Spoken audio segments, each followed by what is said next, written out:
Hello, my fellow warriors. Welcome to the Warrior Insights channel, where today's topic is Bill Gates, bio-mosquitoes, and the reemergence of malaria.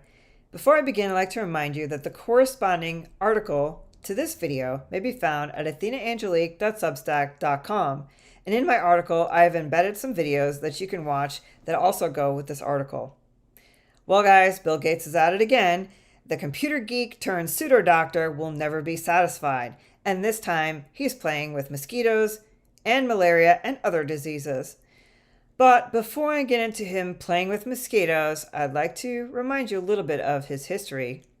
His father was on the board of Planned Parenthood, and the co-founder of Planned Parenthood was a eugenics movement supporter. Margaret Sanger promoted selective breeding that often targeted people of color and the disabled. She also supported the Supreme Court decision in 1927 in Buck v. Bell, which allowed the states to forcibly sterilize people deemed unfit by the government. And it's also rumored or wiped off the internet that Bill Gates' real grandfather was Frederick Taylor Gates, who was a principal business and philanthropic advisor to John D. Rockefeller. You might call it rumors, they might want to wipe it off the internet, but if you look at Frederick Gates's plan with John Rockefeller, you'll see that the plans are from the same playbook as what Bill Gates is pursuing today. Let's read the bold print in my Substack.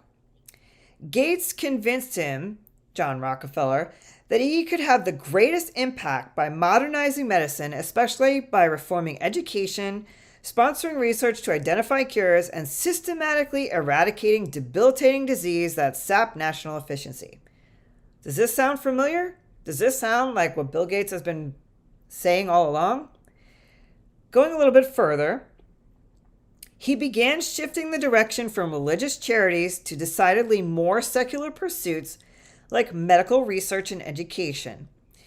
Gates designed the China Medical Board in 1914 and used it as an opportunity to spread Western science.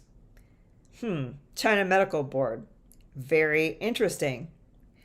Well, turning back to the computer geek turned pseudo doctor, Bill Gates actually made a TED Talk about releasing malaria mosquitoes into the wild in February of 2009. And you could watch the beginning of the video embedded in my Substack. During this talk, Bill Gates explains there are only a few diseases that account for the vast majority of childhood deaths before the age of 5. Diarrhea, pneumonia, and malaria. Bill Gates asked, how do you stop a deadly disease that is spread by mosquitoes? And he shows this graph. And if you look, interestingly enough, it talks about the heavy use of DDT spraying, indoor DDT chemical spraying, and sleeping with a bed net. Now, I don't know if you recall DDT spraying advertisements where they just show these kids lining up to be physically sprayed with these toxic chemicals to prevent them from mosquito diseases and other things, but it was atrocious. And he also says, but over time, this treatment becomes ineffective because the parasite and the mosquitoes evolve. At the time of the TED Talk, Bill Gates had a vaccine for malaria, surprise, surprise, which was about to enter phase 3 trials. And he quote says, it could save up to 2/3 of lives if effective. And he says you could go into a country with the right tools in the right way and do it vigorously. You could get a local eradication. Okay, well, that was 2009 and this is now. But somehow malaria has reappeared in the United States. It was reported in 2 states, Texas and Florida. And it was locally acquired mosquito-borne malaria and has not occurred in the United States in 20 years. But what has changed? Did you know there's something called a World Mosquito Program? And did you know Bill Gates is heavily involved with it? Shocker. There are 11 mosquito labs across the world.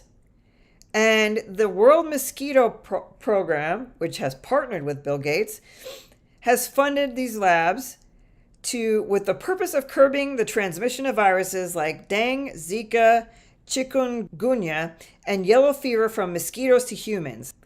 The largest mosquito breeding lab is located in Medellin, Colombia, and it fosters the breeding of approximately 30 million mosquitoes per week. I've included a video clip of the lab and what their processes are for your viewing entertainment. And we say, okay, well, that's in Medellin and 11 other labs, and these cases were in Texas and Florida. Well, Medellin is a little over 1,300 miles south of the southernmost tip of Florida, aka Key West, and approximately 1,950 miles south of the southernmost tip of Texas. Can mosquitoes travel that far? Well, again, it depends on the species of mosquito, but I'd like to bring attention to passive transportation, bullet point number 3, which these mosquitoes can be carried by wind currents, hitching a ride on vehicles, animals, or humans, which can result in mosquitoes being dispersed far beyond their normal flight ranges. So you've released these millions of bacterially modified Wolbachia mosquitoes in Medellin, and this has been going on since 2015. So imagine you release these millions of mosquitoes in 10 additional countries, such as Brazil, Mexico, which borders Texas, Indonesia, Sri Lanka, Vietnam, Australia, Fiji, Kiribati, New Caledonia, and Vanuatu. And he talks about, well, these mosquitoes are different. These are Wolbachia mosquitoes, and they're not the type that spread malaria. Those are carried by the Anopheles mosquito, and that's just not the focus of this effort. But if you have 11 labs breeding millions of mosquitoes, how do we know that these labs aren't breeding the Anopheles mosquito in addition to the Wolbachia effort? Then again, if you release millions and millions of mosquitoes into the wild, what kind of mutations can happen and emerge? And again, we don't know that those are the only types of mosquitoes they're breeding in this lab. That's just what they're telling us. And now cases are appearing in Texas, Florida, and some locally acquired cases of dengue fever have now appeared in the Caribbean. All right, well, how does this happen? How do mosquitoes transmit malaria? I've included the 8 steps that it takes in my Substack, but I'd like to draw your attention starting at step number 5, which is where the labs come in. The migration to the salivary glands. The sporozoites migrate from the mosquito's gut to its salivary glands, where they are stored and can be injected into the next human host during a subsequent blood meal. Mosquitoes bite human. When the infected mosquito bites another human, it injects the sporozoites into the person's bloodstream along with its saliva. The infection travels to the liver, where they invade liver cells and replicate, leading to the release of thousands of new malaria parasites called merozoites. The cycle continues to infect red blood cells, causing them to rupture, which leads to recurring cycles of infection and replication in the bloodstream. The cycle of infection, transmission, and replication perpetuates the spread of malaria, and the severity of the disease can vary depending on the species involved and individual factors. If they are bioengineering mosquitoes, don't you think they could bioengineer them to carry the severity of this disease? So they say, well, we're bioengineering these mosquitoes to save the population from some diseases, but what if they're engineering these mosquitoes to infect the population with certain diseases? Think about it. Okay, what can my fellow warriors do to protect themselves from mosquitoes and malaria? Well, we'll look at the typical protocols. Take prescription malaria medication, which is the most effective way to prevent malaria if you are traveling to a malaria-prone area. Use insect repellent containing DEET, picaridin, or IR 3535. And it says apply to exposed skin. I don't recommend you apply any type of chemicals to the skin if you can avoid it. Spray it on your clothing. Wear long sleeves and pants. Sleep under a mosquito net. Stay in well-screened areas. Avoid mosquito-infested areas. Keep your surroundings clean and dry. Do not allow water to pond on your property. Dispose of mosquito breeding sites like old tires, buckets, and other containers that can hold water.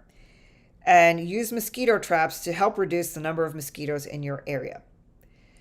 So, Bill Gates is modifying mosquitoes along with the World Mosquito Program, again, claiming that he's doing the world a favor, a service, by genetically breeding millions and millions of mosquitoes per week, and 30 million in one lab times 11 labs. You do the math. We are under attack by these bio-mosquitoes, and you don't know what they're going to do or what they're going to bite you with. They will say one thing, but who knows what else they're bioengineering them with. So the best thing to do is stay informed, stay vigilant, ever forward.